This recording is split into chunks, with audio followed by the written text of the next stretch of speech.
Good morning সবাইকে। আজকে আমি তোমাদের যোজ্যতা বন্ধন তত্ত্ব, যেটা আগের দিন পড়িয়েছি, সেটা নানা রকম কিভাবে কি তৈরি হয় স্ট্রাকচারগুলো, সেগুলো আজকে আলোচনা করব। ধরো, যার কোঅর্ডিনেশন নাম্বার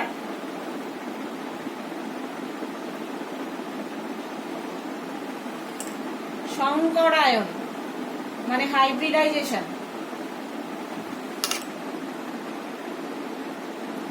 গঠন আর এক্সাম্পল, এগুলো আলোচনা করব।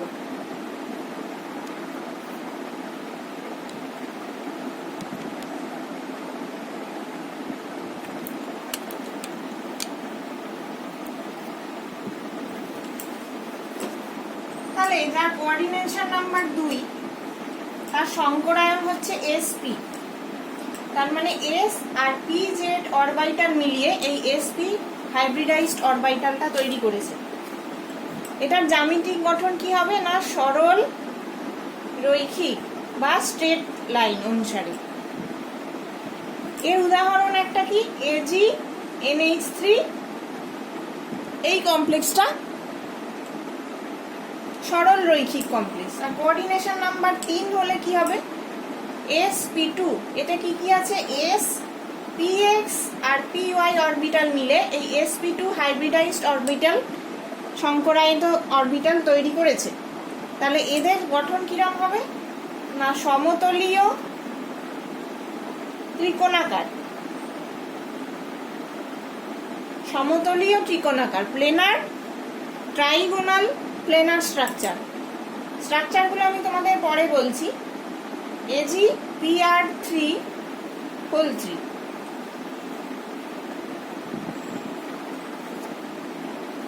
সেটা কিরকম না, সেন্ট্রাল অ্যাটম এরকম Ag এরকম থাকবে, আর লিগ্যান্ড গুলো এইভাবে সমতল বরাবর একটা ত্রিকোণাকার পজিশনে সজ্জিত থাকবে। এটা হচ্ছে ট্রাইগোনাল প্ল্যানার স্ট্রাকচার।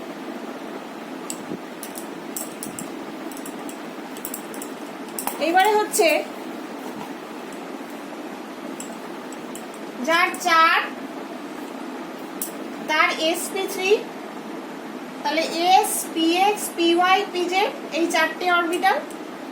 আর একটা হয় d3s, এদের কি কি হয়, dxy dyz dxz আর s, এই চারটে অরবিটাল মিলিয়ে d3s হাইব্রিডাইজড অরবিটাল তৈরি করে। আর একটা হয় dsp2, এরা কি করে না, dx2y2 orbital s px py এই চারটে অরবিটাল মিলে dsp2 তৈরি করে। এরা সবাই 4 কোঅর্ডিনেশন নাম্বার। তাহলে এই দুটোর ক্ষেত্রে sp3 আর d3s এর ক্ষেত্রে চতুস্তলকীয় হয়, মানে টেট্রাহেড্রাল, চতুস্তলকীয়। বেরিলিয়াম H2O4,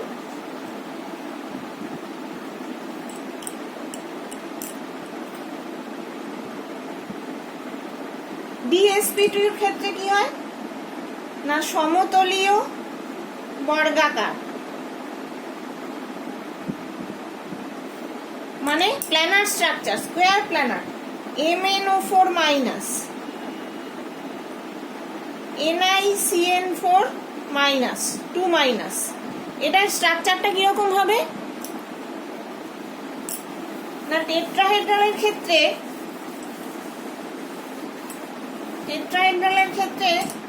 BE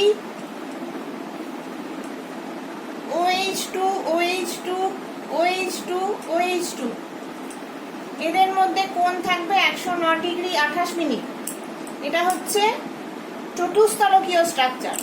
আর সমতলীয় বর্গাকার, যেটা আমরা এখনই NiCN42 কমপ্লেক্সটা দেখলাম, সেটার ক্ষেত্রে কি হবে না, নিকেলটা সেন্টার অ্যাটম মাঝখানে থাকবে, চারটে লিগ্যান্ড এভাবে থাকবে, CN4 CN, এটা একটা ব্র্যাকেটের, থার্ড ব্র্যাকেটের মধ্যে বাইরে চার্জ। এটা হচ্ছে সমতলীয় বর্গাকার স্ট্রাকচার। এবার 5 কোঅর্ডিনেশন নাম্বারের ক্ষেত্রে কি রকম হবে? কোঅর্ডিনেশন নাম্বার 5 দুটো হয় DSP3 আর DSP3, দু রকমের হয়। প্রথমটা একটা হচ্ছে dx²y² s আর px py pz, আর একটা DSP3 ক্ষেত্রে হবে dz² s px py pz, মানে dx²y² ও হতে পারে আর dz² ও হতে পারে। তাদের ক্ষেত্রে গঠনগুলো আলাদা। গঠন কি হবে? DSP3 এর ক্ষেত্রে গঠন হবে বর্গাকার পিরামিড, বর্গাকার পিরামিড। আর DSP3 এইটার ক্ষেত্রে হবে ত্রিকোণীয় দ্বিপিরামিড, ত্রিকোণীয় দ্বিপিরামিড। এদের একটা এক্সাম্পল দেখো, বর্গাকার পিরামিড কিরকম হয় না, তার এক্সাম্পল হচ্ছে VO AC হোল 2, এই কমপ্লেক্সটা। তাহলে এর স্ট্রাকচার কিরকম হবে না, ভিটা সেন্ট্রাল, ওপরে দেখো অক্সিজেনটা এইভাবে থাকবে, আর এই চারদিকে অ্যাসিটেট থাকবে। এটা হচ্ছে বর্গাকার পিরামিড। আর ত্রিকোণীয় দ্বিপিরামিডের এক্সাম্পল কি? CuCl5 3-। এটা কি হবে? একটা প্লেন থাকবে, সেখানে প্লেন বরাবর অ্যাক্সিয়াল 3টে লিগ্যান্ড থাকবে, ইকুইটোরিয়াল পজিশনে 3টে লিগ্যান্ড থাকবে ত্রিকোণ বরাবর, Cl এটা হয়ে গেল। আর অ্যাক্সিস বরাবর দুটো লিগ্যান্ড থাকবে, একটা Cl এখানে, একটা Cl নিচে। তাহলে এটা একটা ত্রিকোণীয় প্ল্যানার স্ট্রাকচার হলো। আর দ্বিপিরামিড, দেখো দুটো পিরামিড আছে, এটাকে যদি যোগ করি তাহলে একটা পিরামিড, আবার এটাকে যোগ করলে আর একটা পিরামিড।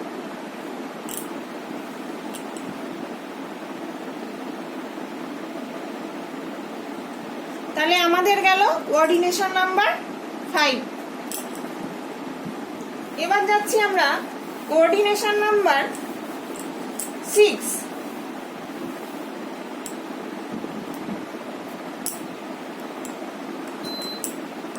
কোঅর্ডিনেশন নাম্বার 6 এর ক্ষেত্রে সংকরায়ন কি হবে? D2sp3।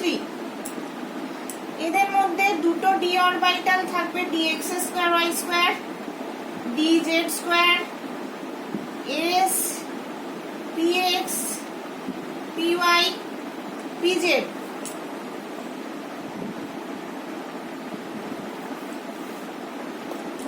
dx²y² dz² s px py pz। আর একটা কি হয়? D2sp3 আর এক ধরনের হয়, এটাকে আর sp3d2 ও বলা হয়, sp3d2। আর D2sp3 তে dxz dyz দুটো থাকবে, s থাকবে, আর px py pz থাকবে। এই দুটো সংকরায়ন কোঅর্ডিনেশন নাম্বার 6 এর জন্য। আচ্ছা, sp3d2 এর ক্ষেত্রে গঠনটা কেমন হয় না, অষ্টল তলক।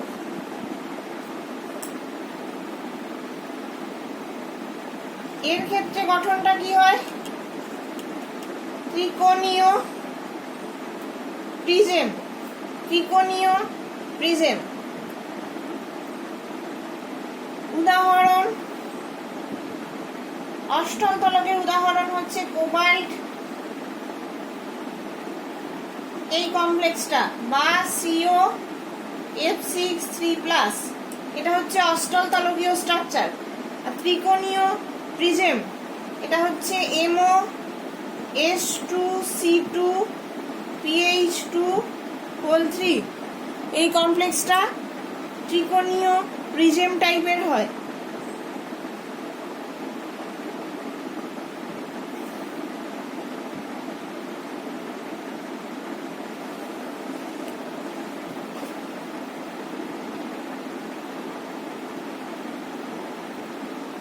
এবার আমরা পড়বো ইনার অরবিটাল কমপ্লেক্স আর আউটার অরবিটাল কমপ্লেক্স।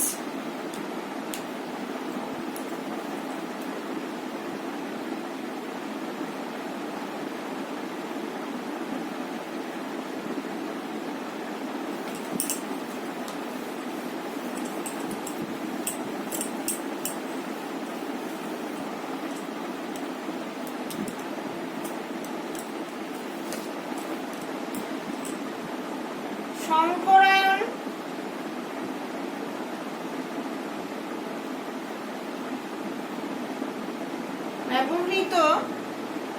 সংকরায়নে ব্যবহৃত ডি অরবিটাল অভ্যন্তরীণ n-1 ডি অরবিটাল অথবা বহিস্থ ND অরবিটাল হতে পারে। যদি অভ্যন্তরীণ n-1 ডি অরবিটাল বন্ধনে অংশগ্রহণ করে তাহলে উৎপন্ন যৌগকে অভ্যন্তরীণ কক্ষক ঘটিত জটিল যৌগ বা ইনার অরবিটাল কমপ্লেক্স এবং এনডি অরবিটাল অংশগ্রহণ করলে সেই উৎপন্ন যৌগকে এনডি অরবিটাল অংশগ্রহণ করলে তাকে বলা হবে বহিস্থ কক্ষ ঘটিত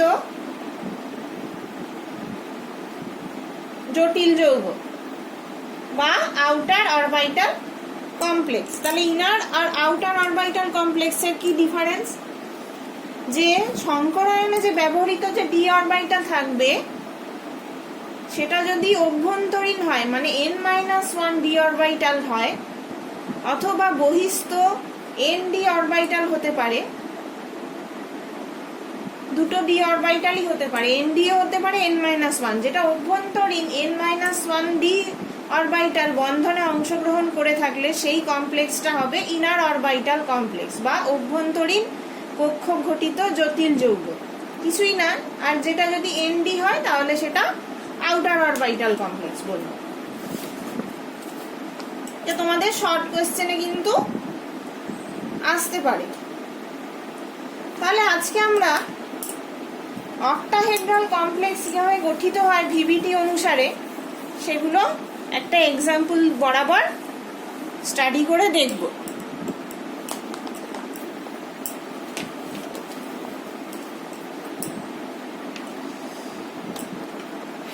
formation of octahedral complexes। 1 number n-1 d 0 to 3। এই সিস্টেমের ক্ষেত্রে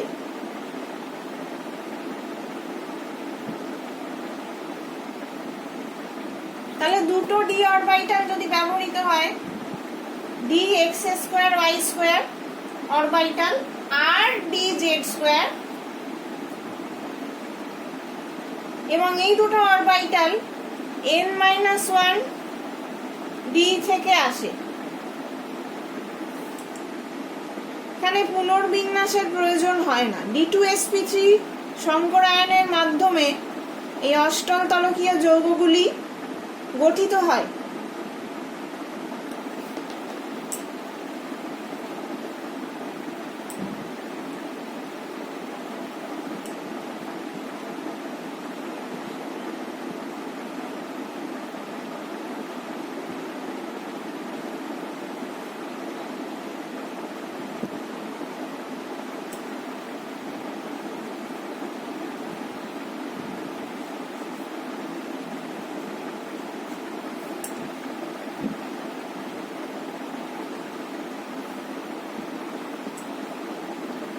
অ্যালুমিনিয়াম H2O হোল 6 3+, এই কমপ্লেক্সটা হচ্ছে D0 সিস্টেম। তাহলে 3D0 সিস্টেমের ক্ষেত্রে এইটা হচ্ছে অরবিটাল গুলো।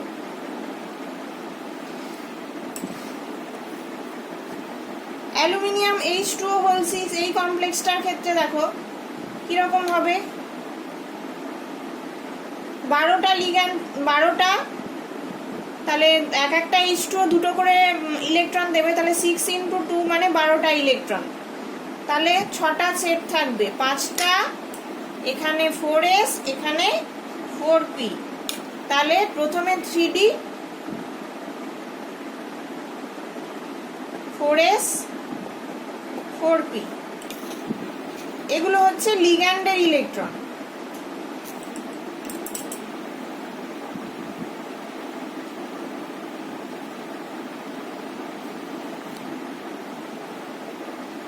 এবার কি হবে, D2sp3 হাইব্রিডাইজেশন, D2sp3 হাইব্রিডাইজেশন এর ক্ষেত্রে হবে।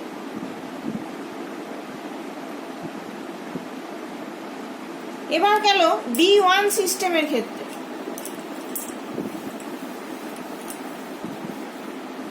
D1 সিস্টেমের ক্ষেত্রে কিরকম হবে, D1 এক্সাম্পল টাইটেনিয়াম 3+,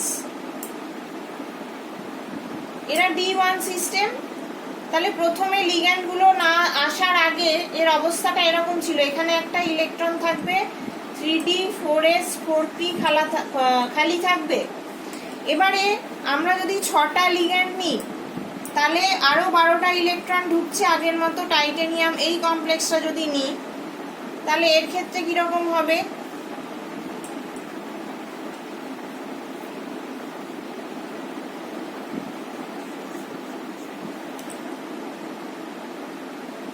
আগের মতোই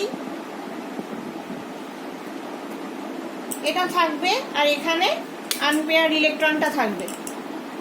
এগুলো সব লিগ্যান্ডের ইলেকট্রন। তাহলে এর ক্ষেত্রেও হবে D2sp3 হাইব্রিডাইজেশন। আবার D2 সিস্টেমে দেখো, D1 D0 থেকে D1 গেল, এবারে D2 সিস্টেমের ক্ষেত্রে কি হবে, D2 সিস্টেমের ক্ষেত্রে ভ্যানাডিয়াম 3+,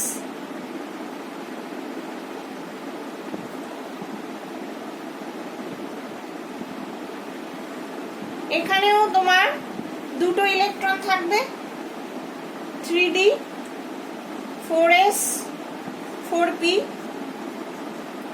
এবারে VH2O6 3+,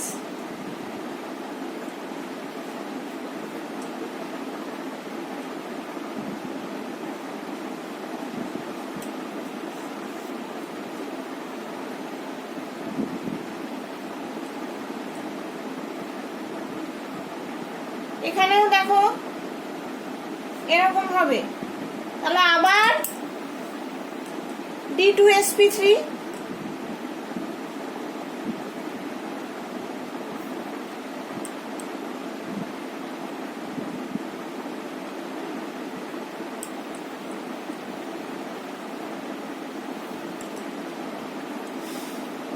আর D3 সিস্টেমের ক্ষেত্রে কি হবে, একই রকম ভাবে D3 সিস্টেম গুলো কি, ভ্যানাডিয়াম 2+, ক্রোমিয়াম 3+, ম্যাঙ্গানিজ 4+। এদের ক্ষেত্রে দেখো 3D 3 1 2 3, 3D 4s 4p। D3 সিস্টেমের ক্ষেত্রে 3টে আনপেয়ার্ড ইলেকট্রন থাকলো। এবারে হচ্ছে ভ্যানাডিয়াম H2O6 2+, বা ক্রোমিয়াম NH3 6 3+, এই যে কমপ্লেক্স গুলোর ক্ষেত্রে কি হবে না, এখানে 3টে ইলেকট্রন ইলেকট্রন এরকমই থাকবে, 1 2 3। এখানে লিগ্যান্ডের ইলেকট্রন আসবে,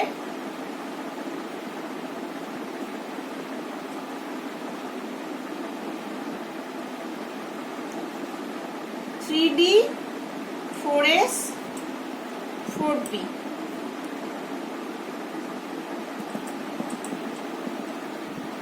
ঠিক আছে,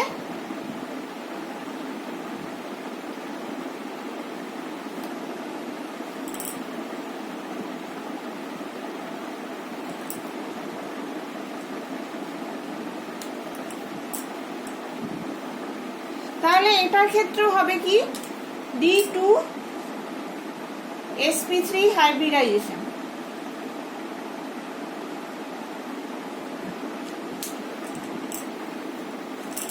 আচ্ছা, এবারে হচ্ছে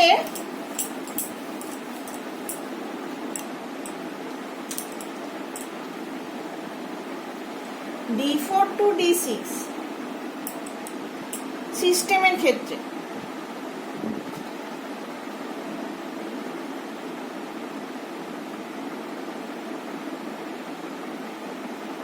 দেখো D4 to 6 সিস্টেমের ক্ষেত্রে অভ্যন্তরীণ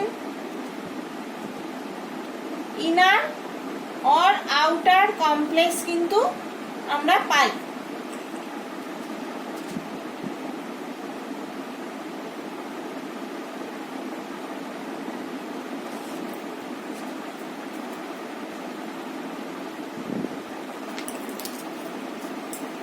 D4 সিস্টেম, তার এক্সাম্পল হলো ক্রোমিয়াম 2 ম্যাঙ্গানিজ 3, এরা হচ্ছে সব D4 system.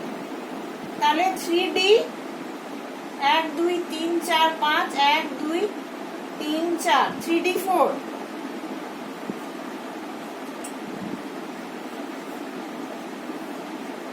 Four P 4D।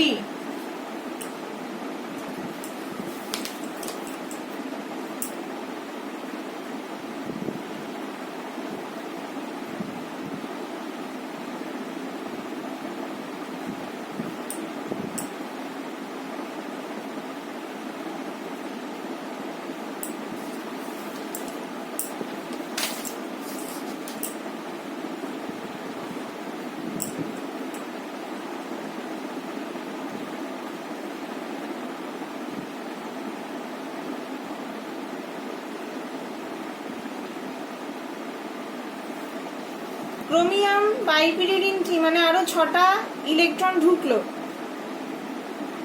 তাহলে এটার ক্ষেত্রে কি হবে, একটা ইলেকট্রন এখানে এরকম ভাবে পেয়ারিং হয়ে যাবে, 3D4ই থাকলো আর এখানে লিগ্যান্ডের দুটো ইলেকট্রন ঢুকলো। বাইপিরিডিন হচ্ছে বাইডেন্টেড লিগ্যান্ড, তার মানে 12টা electron, 4s 4p।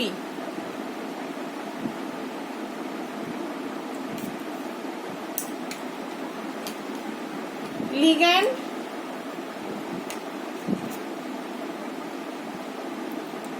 Ligand ligand, তাহলে এটার ক্ষেত্রে কি হবে, D2sp3 D2sp3 হাইব্রিডাইজেশন। কিন্তু CrH2O6+ এর ক্ষেত্রে কিন্তু sp3d2 হবে বা আউটার অরবিটাল কমপ্লেক্স হবে। ক্রোমিয়াম H2O6 3+, এটাও D4 সিস্টেম, তো না সরি 2+, এটা D4 সিস্টেম। তাহলে এদের ক্ষেত্রে কি হবে, 4টে ইলেকট্রনেরও আনপেয়ার থাকবে, 3D গেল, H2O র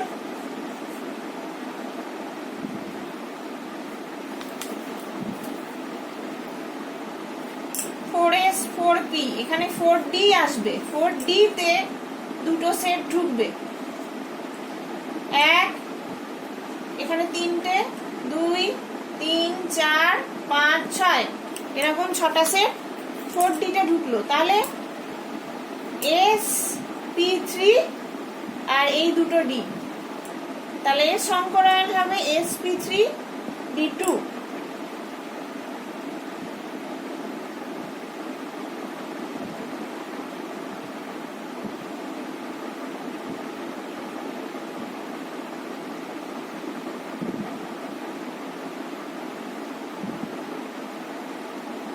এটা লিগ্যান্ডের প্রকৃতির ওপর ডিপেন্ড করে।